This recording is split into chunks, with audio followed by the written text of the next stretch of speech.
오늘 창세기 54강입니다. 요셉의 두 아들에게 야곱이 축복을 하죠.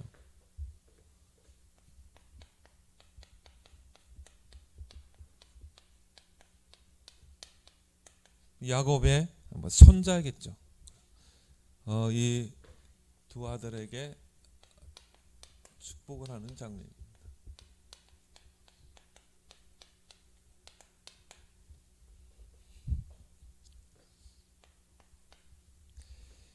이제 애굽의 총리가 된 그 요셉을 통해서 야곱과 그 가족들이 고센 땅에 이제 거주하게 됩니다.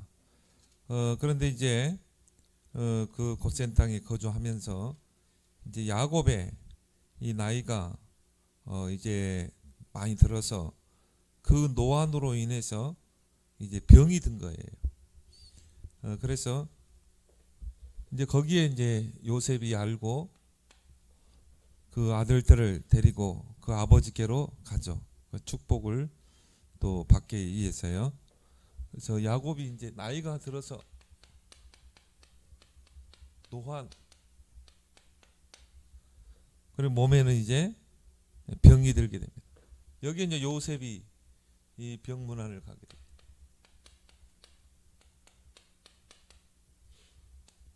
그때 나이가 이제 야곱의 나이가 147세. 이제 하나님의 이 부르심을 받는 이제 시간표가 된 거예요.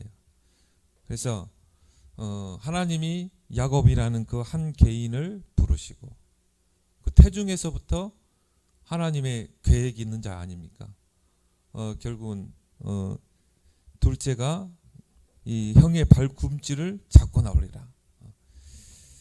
그래서 태중에서부터 하나님은 그 형에서가 아니라 그 야곱을 하나님의 언약 속에 계획 속에 둔 것입니다. 그렇게 해서 태어났고 또 그 어머니를 통해서 하나님의 계획을 듣게 되었지만 야곱은 하나님의 언약을 붙잡고 기다리면 되는데 자꾸 이제 내 생각, 내 방법대로 그 장자권을 쟁취하기 위해서 팥죽 한 그릇으로 그 형의 장자권을 뺏게 되죠. 그리고 이제 그 아비 이삭이 나이 들었을 때 눈이 어두울 때 어떻게 합니까? 형을 위장해서 반강제적으로 이제 축복을 받게 되잖아요. 그것 때문에 이제 형의 이 노여움을 사게 되고 형을 피해서 이 도망하게 되고, 그래서 외삼촌 집에서 정말 이 노예와 같이 이 고생을 하잖아요. 그래서 이 야곱이 그 바로왕 앞에 갔을 때 내 인생이 정말 너무 험악한 인생을 살았다, 그렇게 고백하잖아요. 그 야곱이 이제 그 잃어버렸던 죽은 줄로만 알았던 그 요셉이 살아있다는, 그것도 애굽의 총리가 되어 있다는, 얼마나 기뻤겠습니까? 죽은 줄로 알았던 요셉이 살아 있었고 또 그가 애굽의 총리가 되었다. 그렇게 이제 해서 고센 땅에 거주하게 되는데 결국은 인생은 이제 하나님의 계획을 마치면 하나님이 부르시는 것입니다. 그래서 이제 그때가 된 거죠. 그 나이는 이제 147세, 몸은 이제 병이 들고 어쩔 수 없는 거죠. 그리고 이제 기력도 쇠하여지고 침상에 내 몸을 의지할 정도. 그만큼 이제 몸이 쇠약해진 것입니다. 그래서 야곱이 요셉을 불렀는지 아니면 요셉이 정말 아버지에게 축복을 받아야 되겠다, 우리 자녀들을 축복을 받게 하겠다, 그런 욕심 속에 아버지에게 찾아갔는지 그거는 이제 성경에 나와 있지 않지만 아마 야곱이 이 요셉을 부르지 않았겠는가, 문맥으로 볼 때요. 그래서 요셉과 두 아들이 병문을 하게 됩니다. 이 두 아들은 누굽니까? 므낫세와 에브라임이죠. 그래서 므낫세는 형이고 장자고 장남이고, 그리고 에브라임은 이제 차남. 이 두 아들을 애굽에서 얻은 두 아들을 이제 데리고 그 아비 야곱에게로 병문안을 하게 됐죠. 근데 오늘 여기 보니까요, 노안으로 이제 병이 들게 되죠. 여기 보니까 이제 이 야곱이 어떻게 합니까? 오늘 2절에 보니까 어떤 사람이 야곱에게 말하되 내 아들 요셉이 내게 왔다 하매 이스라엘이 힘을 내요. 정말 몸에 기력이 다 쇠하고 누워서 있어야 할 그 정도로 몸이 쇠약한 그 야곱 이스라엘이 어떻게 해요? 힘을 내어 침상에 앉아 혼신을 다하여서 축복권을 다 행사하는 것입니다. 정말 이 요셉이 두 아들을 데려온다는 그 소식을 듣고요, 그 아픈 몸을 이렇게 세운 거예요. 내가 다른 아들도 많이 있지만 또 다른 손자들도 많이 있지만 내 아들의 그 손자들지만 내가 요셉과 그 아들만큼 내가 축복하겠다. 어떻게 보면 이 야곱은 요셉에게 빚진 거잖아요. 정말 요셉이 아니면 다 굶어 죽었잖아요. 근데 요셉 때문에 야곱과 모든 가족이 살아났죠. 그리고 고센 땅의 특혜를 또 받게 됐죠. 그래서 마음에 빚이 있었죠. 그래서 마음을 다해서 이 축복권을 행사하게 돼요.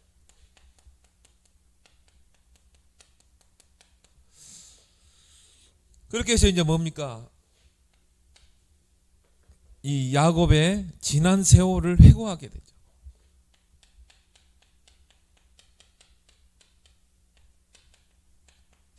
그 요셉 앞에서 또 그 손자들 앞에서 지난 세월을 회고합니다.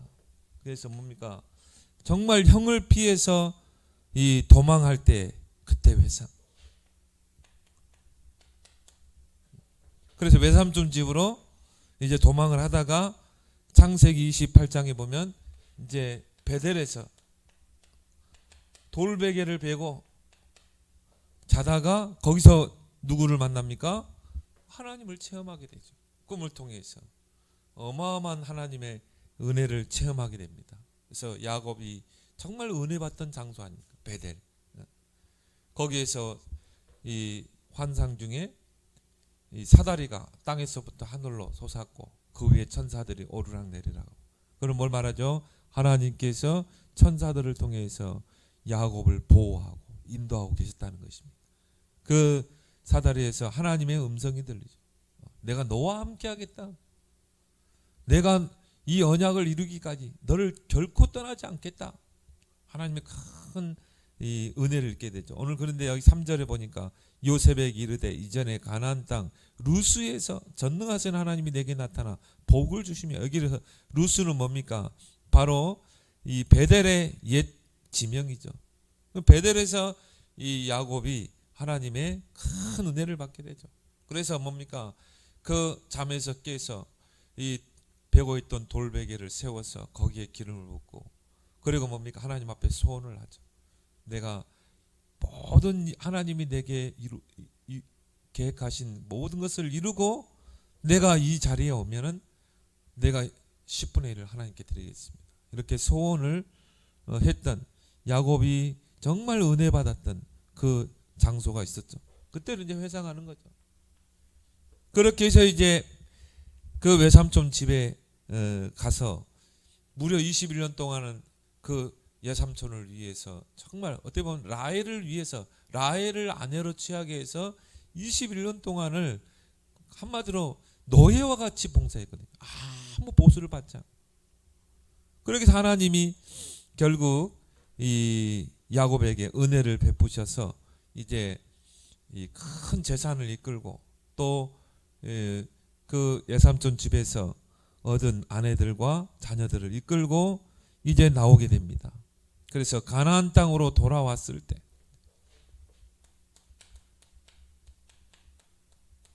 그 가나안 땅으로 오는데 이제 하나님께 서원했던 베델로, 베델을 향해서 가죠. 창세기 35장 6절에서 11절. 그래서 이 베델에 돌아와서 창세기 35장 11절에 보니까 거기서 하나님께서 야곱에게 큰 또 은혜를 베푸십니다. 생육하고 번성하라. 널 통해 한 백성과 백성의 총회가 내게서 나오고 왕들이 내 허리에서 나오리라. 하나님의 큰 약속을 받게 되고 이제 아버지 집으로 돌아가게 되죠. 근데 거기서 이제 오다가 그의 사랑하는 아내 라헬이 죽게 되죠. 그래서 베냐민을 낳다가 결국 베냐민을 낳고 거기서 이제 죽게 되잖아요.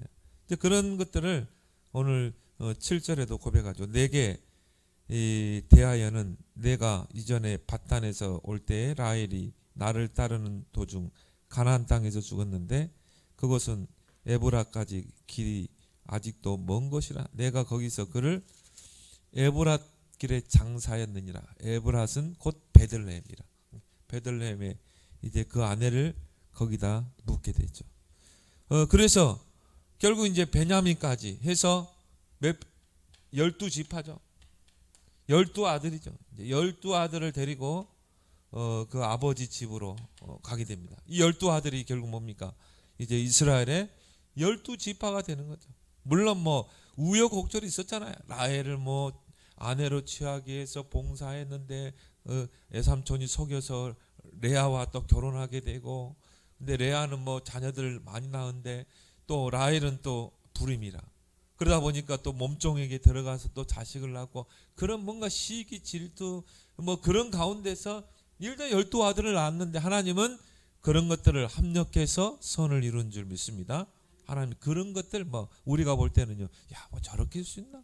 뭐 저거는 완전 아내 싸움이네, 여자 싸움이네. 막 서로 미워하고 시기하고 질투하고.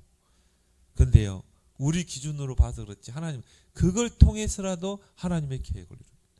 결국 이 아들 12아들이 이스라엘의 지파 12지파가 되고 한 민족을 이루게 되잖아요. 근데 이거는 그 조부 아브라함에게 약속한 거죠. 너를 통해 한 민족을 이루겠다고 그랬잖아요.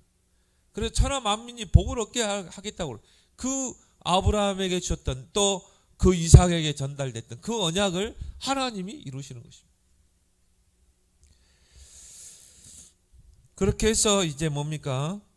그런 이야기들을 쭉 이야기하면서 요셉의 두 아들, 즉 야곱의 손자를 두 손자를 친아들로 삼게 됩니다. 이거는 큰 진짜 손자를 아들로 삼는다. 정말 이게 어떻게 보면 이게 어떻게 보면 있을 수 없는 부분이잖아요. 근데 자기 그 야곱의 아들인 요셉의 손자를 두 손자를 양자로 삼은 거예요. 친아들로 삼은 것입니다. 이 두 손자를.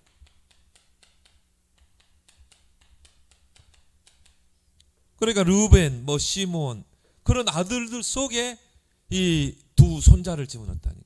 바로 므낫세와 에브라임을 집어넣은 것입니다. 양자로 삼은 거죠.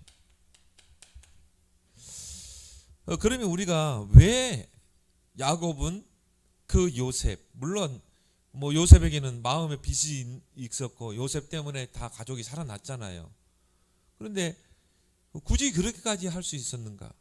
그 요셉의 두 아들 또 야곱의 손자 두 손자를 친히 아들로 양자로 왜 삼았는가? 우리는 좀 들여다볼 필요가 있죠. 첫 번째 이유는 뭡니까? 바로 선교 사상입니다.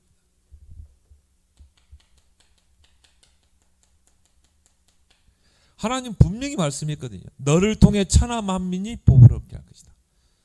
너를 통해 하늘의 별과 같이 바다의 모래같이 큰 민족을 이룰 것이다.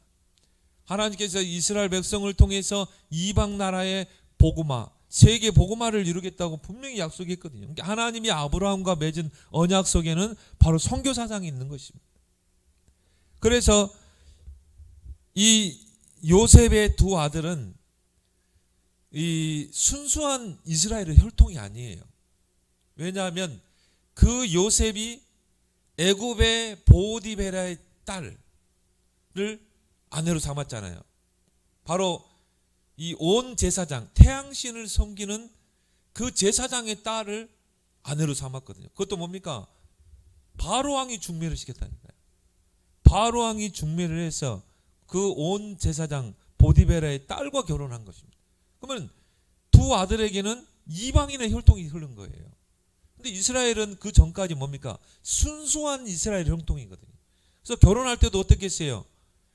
순수 혈통과 결혼했어요. 외삼촌의 딸들 중에서 이 배우자감을 삼게 하고, 아브라함이 이삭을 위해서 배필감을 구하는데 어떻게 그 종에게 뭐라고 그럽니까? 늙은 종에게 너는 내 고향 내 족속의 땅에 가서 이삭을 위해서 하나님 예배하신 배필을 데려오라고 그러잖아요. 철저하게 그 히브리인의 혈통을 중시했는데 여기서 보니까요, 이 므낫세와 에브라임은 이방인의 피가 흐르거든요. 이방인의 그 피가 흐르는 두 손자를 양자로 삼았어요. 그 12지파 속에 12아들 속에 집어넣었다. 이거는요 결국 뭡니까? 야곱이 이 선교 사상을 마음에 담고 있었다는 것입니다. 이 복음은, 이 언약은 이스라엘만의 그 언약이 아니라는 거죠. 이스라엘 통해서 이방인에게까지 뻗어나가야 된다는 것입니다. 저는 이걸 보면서요, 이 야곱이 우리가 볼 때 장깨가 많고 뭐 인간적인 방법을 동원하고 인본주의에 대가고 그잖아요. 완전히 뭐 연애에 박사고. 그런데요, 그런 많은 그런 성화 속에서 뒤집어지기도 하고 다시 또 하나님의 은혜를 입고 그런 과정에서 야곱이 점점 성화되는 것입니다. 그래서 진짜 언약 속으로 들어간 것입니다. 진짜 하나님이 아브라함을 통해 주신 그 언약 속에 이 하나님의 선교 사상을 본 거예요. 그래서 하나님이 야곱이 뭡니까? 이 두 손자를 양자로 삼게 됩니다. 그리고 두 번째는 뭡니까? 이 두 손자는 선교의 열매다. 이걸 이렇게 본 거예요. 어때 뭐 요셉이 선교사로 간 거예요. 애굽에. 요셉이 애굽에 선교사로 갔고 거기에서 이제 뭡니까? 바로 왕이 인정을 했잖아요. 하나님을 인정했거든요. 이와 같이 하나님의 영에 감동된 자를 어떻게 얻을 수 있겠냐. 그러면서 이 요셉을 총리로 세우고, 그리고 요셉을 붙들어 두려고 애굽파하기 위해서 그 제사장의, 태양신을 섬기는 제사장의 딸과 결혼시켰거든요. 근데 우리가 이거를 선교 사상으로 보면은 이게 선교 열매 아닙니까? 한마디로 이 요셉의 두 아들은 뭡니까? TCK거든요. 우리 지금 TCK 메시지 많이 나오죠. 70인 종족을 또 이번에 핵심 때 TCK로 이야기하더라고요. 결국은 TCK예요. 그러니까 이 두 아들은 이스라엘을 너무 잘 알아요. 아버지를 통해. 그리고 어머니를 통해서는 애굽을 너무 잘 알아요. 애굽은 또 어떤 땅입니까? 최고의 강대국 아닙니까? 그럼 이 아들은 두 야곱의 그 손자들은 선교의 열매가 되는 것입니다. 그래서 이 두 손자들을 야곱이 양자로 친아들로 삼게 된 것이죠. 자, 그래서 야곱이 선교의 열매를 얼마나 소중히 여겼는지를 알게 됩니다. 그래서 나중에 이스라엘이 가나안을 정복하고 땅 분배를 하는데요, 이 므낫세 땅, 에브라임 땅이 제일 커요. 제일 큰 땅을 분배해 줬거든요. 그것도 뭡니까? 요단 동쪽과 서쪽을 다 차지했어요. 하나님 이런 축복을 요셉과 그 자녀에게 허락하신 것입니다. 그러면서 뭡니까? 요셉에게 장자의 명분을 준 것이죠.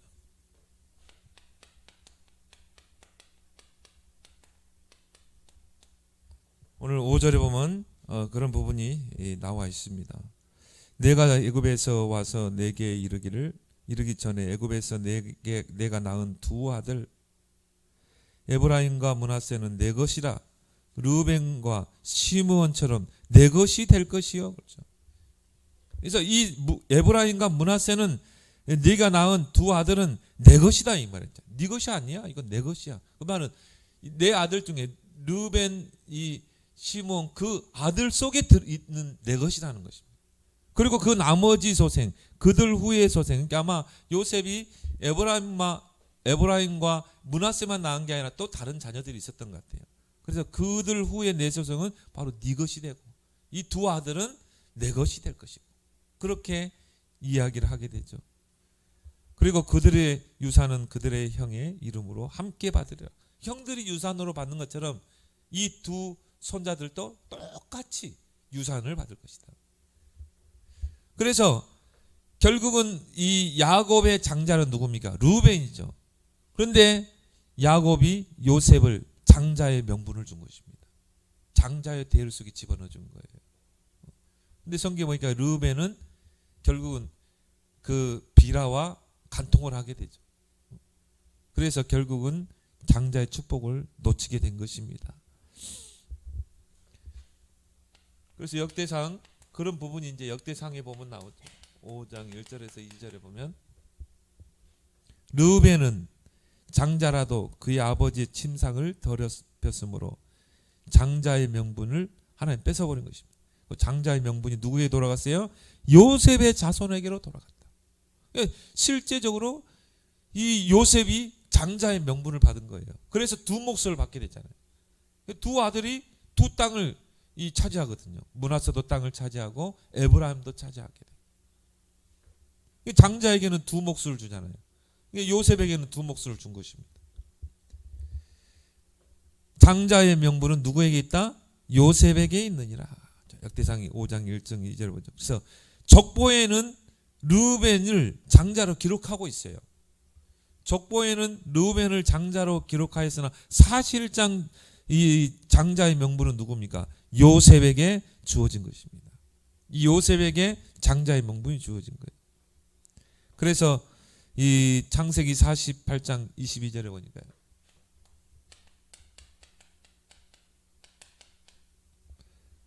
거기 보면 내가 내게 내 형제보다 세겜 땅을 더 주었나니 그 말은 뭡니까? 두 몫을 주었나니. 장자에게는 두 몫을 줬거든요. 그래서 신명기 21장 17절에도 보면요. 장자에게는 두 몫을 주라고 그러죠. 그래서 어떻게 보면은 이 요셉이 이 장자의 명분을 얻게 되고 이 축복을 받은 것이죠. 그러나 우리가 궁극적으로는 이 장자권을 실제적으로 소유하고 행사한 인물은 누굽니까? 누구죠? 유다잖아요. 왜요? 유다 지파를 통해 메시아가 오게 되잖아요. 그래서 오늘 이제 49장에 보면은 이 야곱이 죽음을 앞에 두고 이 12 아들을 축복하는 장면이 나옵니다. 쭉 축복합니다. 르우벤부터 그 다음에 시몬 쭉 축복을 하면서 이 49장 8절에 보면 유다에 대해서 이야기하죠. 유다야, 내가 내 형제의 잔송이 될지라. 내 손이 내 원수의 목을 잡을 것이요 내 아버지의 아들들이 내 앞에서 절하리라. 실제적으로는 이 장자의 축복을 행사한 인물은 누구예요? 유다가 된 것입니다. 형들이 네 앞에 절하리라. 유다는 사자 새끼로다. 내 아들아, 너는 움킨 것을 찢고 올라갔도다. 그가 엎드리고 웅크림이 숫사자 같고 암사자 같더니 누가 그를 범할 수 있으랴. 사탄의 권세를 예수 그리스도가 결박시키죠. 규는 뭡니까? 지휘봉이죠. 왕이 드는 지휘봉이 규 아닙니까? 유다를 떠나지 아니하며 통치자의 지팡이가 그 발 사이에서 떠나지 아니하기를. 실로가 오실, 실로는 누굽니까? 메시아 그리스도가 오시기까지 이르더니 그에게 모든 백성이 복종하리로다. 이 유다가 이 야곱이요 말년에는요 굉장한 영안이 열렸어요. 굉장히 영안이 열리고 미래를 보는 안목이 열린 것입니다. 그래서 그 12 아들을 축복을 하죠. 근데 유다를 실제적으로 장자의 대열 속에 집어넣은 것입니다. 그래서 우리가 육적으로 장자의 명분은 요셉과 자녀에게 갔지만 영적인 장자는 누구에게 갔어요? 유다에게. 그래서 유다 지파를 통해 누가 나옵니까? 다윗 왕이 나오잖아요. 그 다윗 왕을 통해서 그 후손을 통해 누가 나옵니까? 결국은 그리스도, 만왕의 왕 그리스도가 오신 것입니다.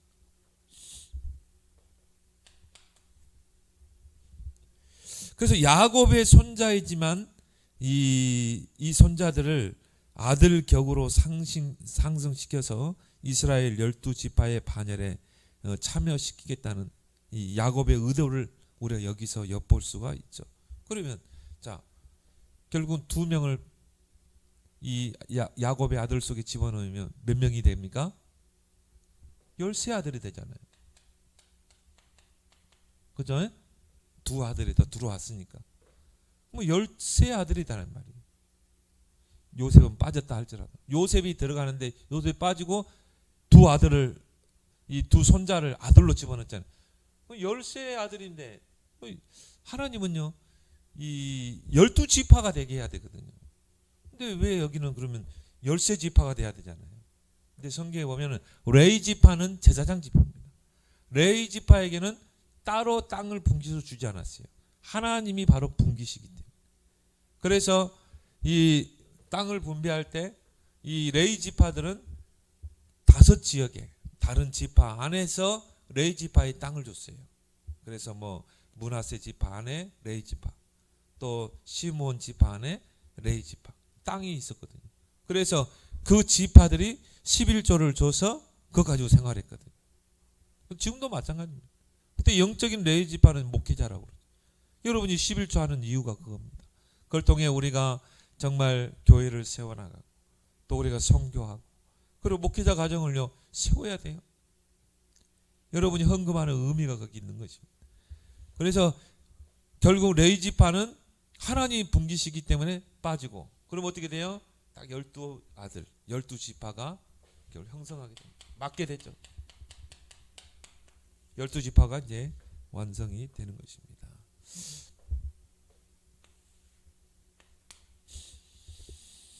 그리고 나서 이제 요셉의 두 아들을 축복합니다.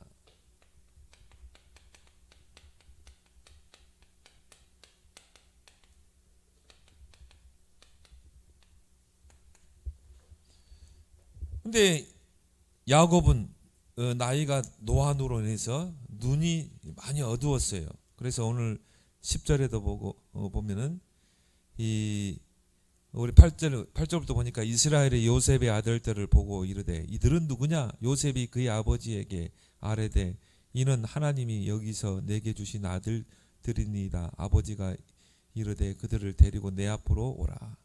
내가 그들에게 축복하리라. 근데 이스라엘은 야곱은 눈이 나이로 말미암아 어두워서 보지 못하더라. 그렇죠.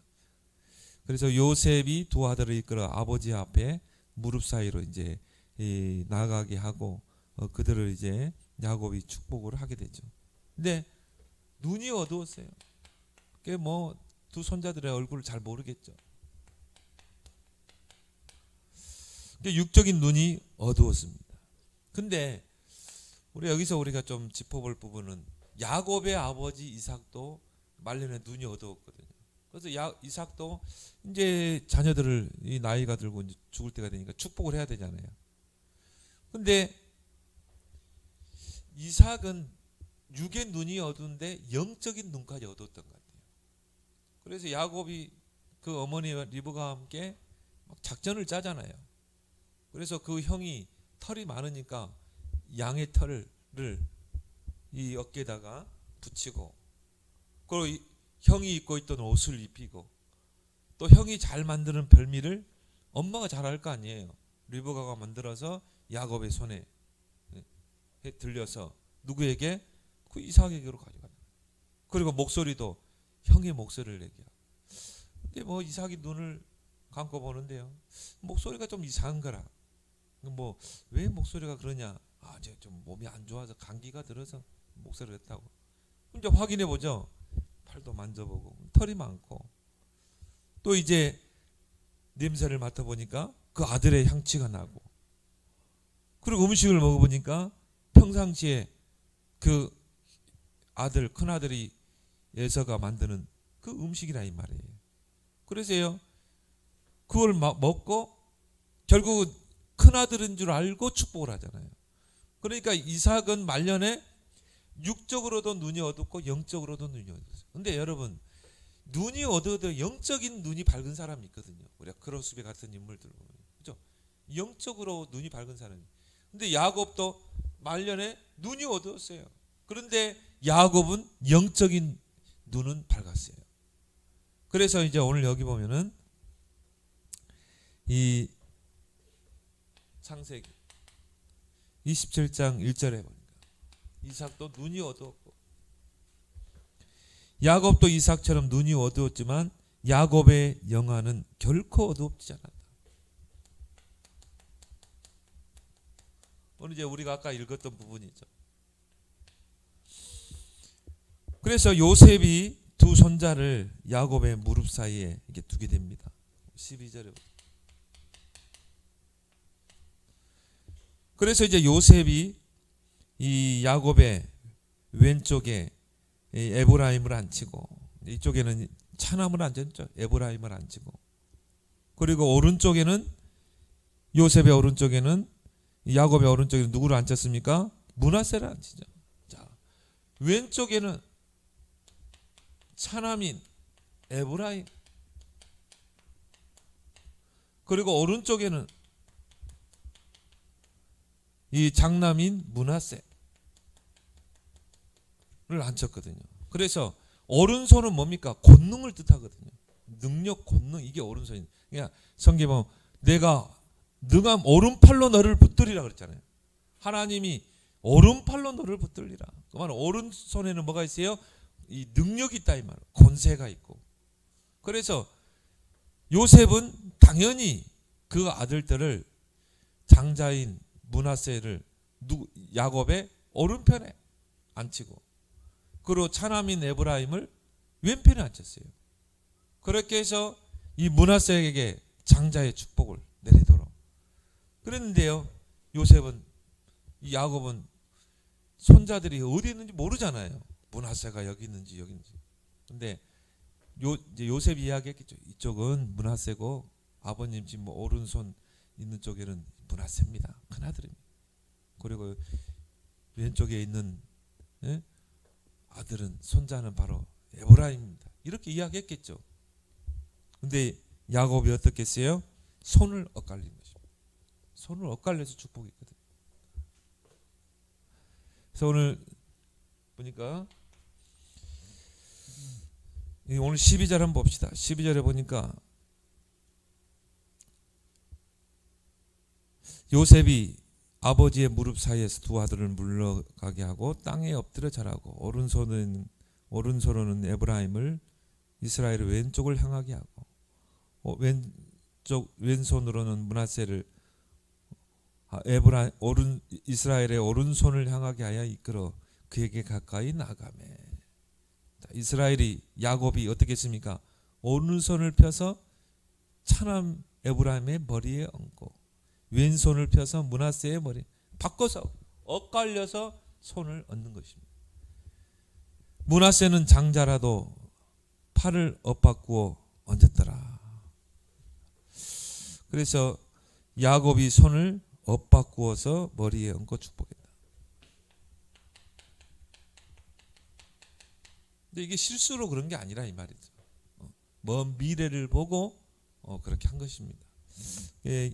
야곱이 영적으로는 눈이 트여 있는 것을 보게 되죠. 그래서 우리가 이 야곱의 축복이라는 그 찬양이 있죠. 이제 여기 나오는 거예요. 야곱이 이제 그 요셉의 아들, 또 요셉의 손자들을 축복하는 장면이 나옵니다. 15절 16절에.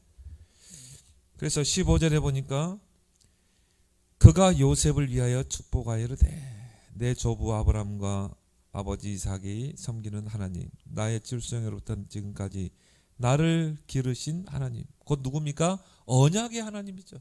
언약의 하나님의 이름으로 축복을 하는 것입니다. 그럼 뭘 말하죠? 이제 그 아브라함을 통해 이 전달된 그 언약이 누구에게? 이삭에게로. 그러면 그 이삭에게 전달된 축복이 누구에게? 야곱에게로. 그럼 야곱이 받은 그 언약의 축복이 누구에게 전달돼야 돼요? 장자에게 축복이 전달돼야 되거든요. 이제 그런 중요한 타이밍이 되는 것입니다. 근데 오늘 16절에 보니까 나를 모든 환난에서 건지신 여호와의 사자께서 이 아이들에게 복을 주시오며 이들로 내 이름과 내 조상 아브라함과 이삭의 이름으로 칭하게 하시오며 그들이 세상에서 번식되게 하시기를 원한다. 자, 그 선조부터 전달된 그 언약을 이제 이 자녀들에게, 손자들에게 이걸 전달하는 것입니다. 그렇게 해서 이 언약이 이제 그 손자에게로 내려가게 되는 것이죠.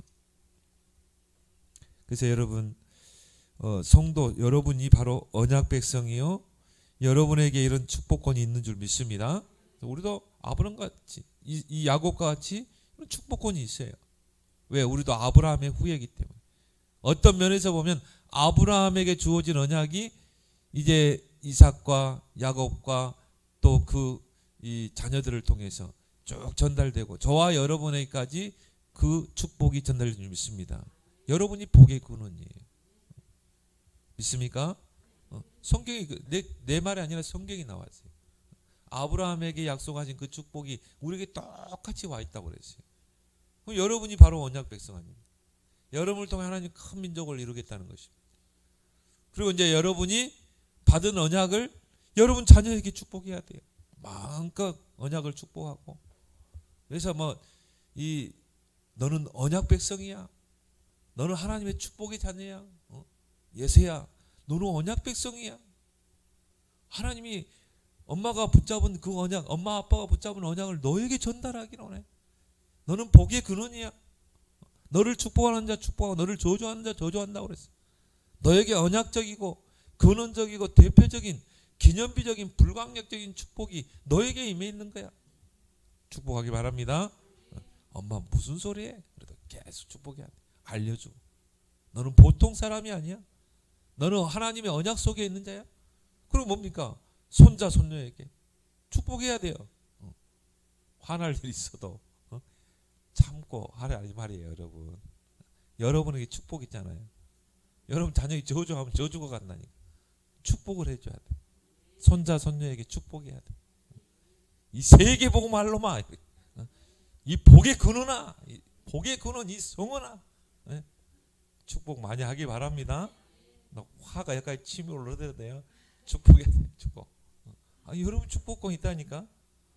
오늘 이 야곱이 손자 둘에게 축복하잖아요. 얼마나 큰 축복입니까? 근데 그대로 됐어요. 나중에 이 축복권을 여러분이 꼭 행사하시기 바랍니다. 그래서 요셉은 야곱이, 그 아버지 야곱이 오른손을 에브라임의 머리에 얹는 것을 못마땅해 여겼어요. 아버지가 이 므낫세가 장자의 축복을 받아야 되는데, 근데 아버지가 왜 손을 엇갈려서 저렇게 할까? 기뻐하지 않았다고 성경은 나와 있거든요. 그래서 이제 야곱은 예언적인 안목에서 축복한 것입니다. 미래를 내다보고. 근데 기도하게 되면 성경이 나왔잖아요. 말세에 내가 남녀정에게 성령을 부어주리. 너희가 장래일을 말하며 환상을 보고 그랬거든요. 여러분이 정말 기도하게 되면 여러분의 자녀 또 손자 손녀의 미래가 보이게 돼. 미래의 안목을 딱 보게 돼 있어요. 그래서 예언적인 안목에서 축복한 것입니다. 요셉이 이제 못마땅하게 이야기하니까 오늘 19절에 이 뭐라고 말합니까? 그의 아버지에게 이르되 아버지여 그리 마옵소서. 이는 장자이니 오른손을 그의 머리에 얹으소서. 저 에브라임에게 얹지 말고. 그의 아버지가 허락하지 아니하며 이르되 나도 안다 내 아들아, 나도 알고 있어. 그도 한 민족이 되며 그도 크게 되려니와 그의 아우가 그보다 큰 자가 되고 그의 자손이 여러 민족을 이루려 하고 그날에 그들에게 축복하여 오죠.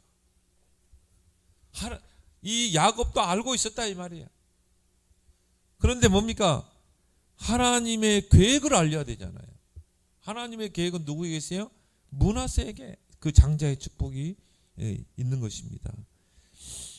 그래서 훗날 에브라임은 사실상 북쪽 지파의 대명사가 되었습니다. 나중에 이제 이 이스라엘 둘로 쪼개지죠. 북이스라엘과 남유다. 남유다는요 딱 두 명밖에 없어요. 두 지파. 누굽니까? 유다와 므낫세 지파. 그것밖에 없었어요. 므낫세는 베냐민이죠. 베냐민은 결국은 유다 지파 속에 들어가게 돼요. 그러면 북이스라엘은 뭡니까? 나머지가 다 북이스라엘. 그러니까 북이스라엘의 이 대명사가 누굽니까? 결국은 에브라임이 된 것입니다. 훗날에.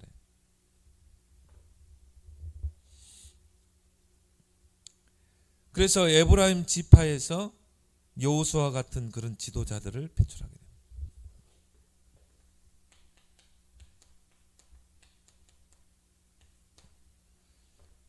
야곱이 미리 그걸 보고 이제 손을 엇갈려서 축복을 한 거죠.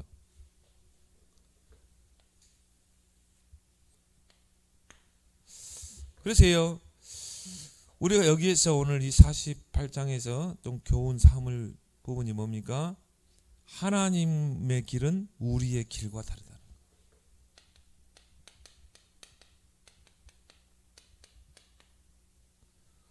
우리가 어쩔 때는 막 계획을 세웠지만 하나님은 엉뚱하게 또 역사할 수도 있거든요. 다른 쪽으로 역사할 수 있거든요. 그래서 우리는 항상 하나님의 길을 찾아가야 돼요. 그래서 우리 이사야 55장 8절 9절에 보니까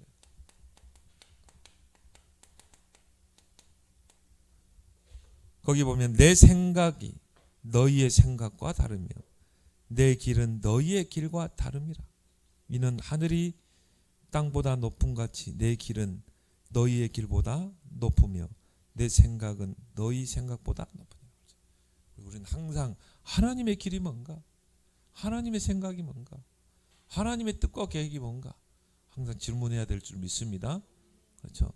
그래서 요셉이 얼마나 영적으로 깨어있는 사람입니까? 우리 요셉의 인생을 놓고 볼 때요, 정말 요셉은 기도하는 사람, 성령 인도받는 사람, 오직 여호와만 높이는 신앙 그잖아요.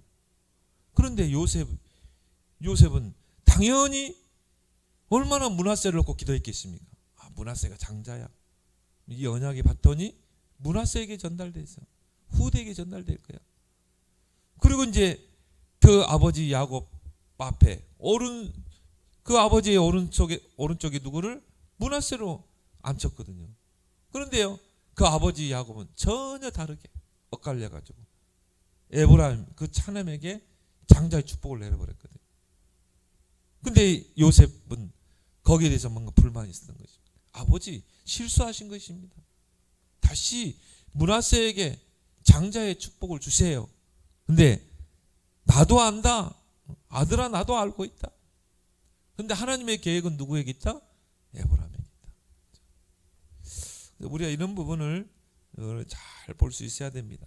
근데 요셉이 만약 계속 그걸 고집했으면 어떻게 했겠습니까? 하나님의 계획은 따로 있는데. 그래서 하나님의 계획은 인간의 자연 질서에 얽매이지 않는다. 그래서 인간의 기준과는 전혀 다르게 하나님이 역사한다. 그래서 여러분이 우리 자녀는 이렇게 되기를 원한다. 우리 나는 앞으로 이렇게 될 거야. 하나님이 엉뚱하게 길로 인도할 수 있거든요. 근데 저 녀석이 예배도 저렇게 소홀하고, 제가 뭐가 되려고 저럴까? 아니라 이 말이에요. 하나님의 길은 따로 준비되어 있어요. 하나님의 생각은 다른 데 있다니까요. 근데 우리가 판단해버려. 저게 뭐가 되려고 그럴까?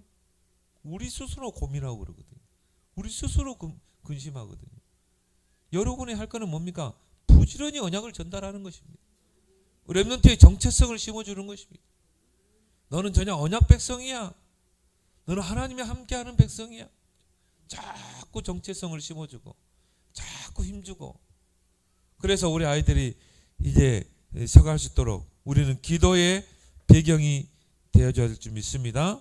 그래서 하나님의 계획은 인간의 자연 질서에 얽매이지 않는다. 성경에 보면요, 둘째가 오히려 더 잘 되는 경우가 많이 있어요. 가인과 아벨을 놓고 볼 때 결국 뭡니까? 아벨이 하나님 축복받잖아요. 그리고 성경에 보니까 에서와 야곱, 물론 장자는 에서지만 하나님의 계획은 야곱에게. 또 성경에 보니까 이스마엘과 이삭, 이스마엘은 장자 아닙니까? 그런데 하나님의 축복은 누구에게? 이삭에게. 또 다윗도 마찬가지예요. 다윗의 8 아들 형제들이 있었잖아요. 그런데 쭉 위부터 하나님은 아니다. 나중에는 누굽니까? 제일 마지막 이 다윗에게 하나님의 계획이 있잖아요. 그만큼 우리의 계획과 하나님의 계획은 전혀 다를 수 있어요. 우리의 생각과 하나님의 생각은 전혀 다를 수 있어요. 그래서 여러분 항상 이 성경 구절을 잊지 말아야 돼요. 잠언 19장 20. 사람의 마음에는 많은 계획이 있어도 오직 하나님의 뜻만이 서리라. 하나님의 뜻만 이루어지게 돼 있어요. 우리가 기도할 거 뭡니까? 하나님의 뜻이 뭡니까? 하나님의 계획이 뭡니까? 그 모든 일에 하나님의 절대 축복. 그걸 인정하고 우리는 그 속에서 하나님의 계획을 찾아가야 될 줄 믿습니다. 그래서 거기서 나오는 게 하나님의 5가지 절대잖아요. 첫 번째가 뭡니까? 절대 축복. 모든 것이 하나님의 주권 속에 있다. 그럼 우리가 찾을 것은 뭘 찾아야 돼요? 그 속에 하나님의 절대 계획을 찾아야 돼요. 그래서 우리가 왜 말씀의 흐름, 왜 기도의 흐름을 타야 됩니까? 하나님의 절대 계획을 찾아야 돼요. 여러분이 문제를 만나든 사건을 만나든 무슨 중요한 설득을 할 때 하나님의 절대 주권이 거기는 분명히 있는 것이다. 그러면 하나님의 계획을 찾아야 되겠죠. 하나님의 계획은 뭘까? 그래서 우리가 말씀을 들여다보고 하나님의 음성을 듣고 그럼 반드시 하나님이 그 속에서 언약을 주시게 돼 있어요. 절대 언약. 한나가요. 처음에는 모르는 거야. 그냥 일반적인 기도. 왜 나에게는 자녀를 주지 않습니까? 하나님의 계획을 찾죠. 뭡니까? 나신. 하나님 이 시대에 나신을 필요로 하는 거야. 그걸요 흐름 속에 찾았다니까요. 말씀과 기도의 흐름 속에서 찾은 거예요. 절대 언약. 여러분이 뭔 일을 할 때는요 반드시 하나님과 나와 이면 계약이 있어야 돼요. 이면 언약을 찾아내야 돼요. 우리 출애굽기 19장부터 24장까지 보면서 하나님의 절대 언약을 찾아야 돼요. 그 하나님과 나와 언약서가 있어야 돼요. 그걸 통해서 이제 우리는 절대 여정, 이제 언약이 이루어지는 절대 여정이 있죠. 하나 이걸 과정이죠. 이 과정 속에서 때는 노예로 팔려가고 감옥으로 가고 우리는 또 여기서 속거든요. 아니 내가 절대 계획을 언약으로 붙잡았는데 왜 나에게 이런 문제가 올까? 왜 나에게 이런 어려움이 올까? 여기에 많이 속아버리거든요. 하나님의 그걸 통해 합력해서 절대 목표를 이루신 줄 믿습니다. 요셉을 하나님이 총리로 세워서 하나님의 언약을 이루잖아요. 요셉은 이거 알았거든요. 여러분이 5가지 절대를 다 붙잡고 모든 문제 사건을 다 보고 해석하는 여러분 되길 바랍니다. 오늘 함께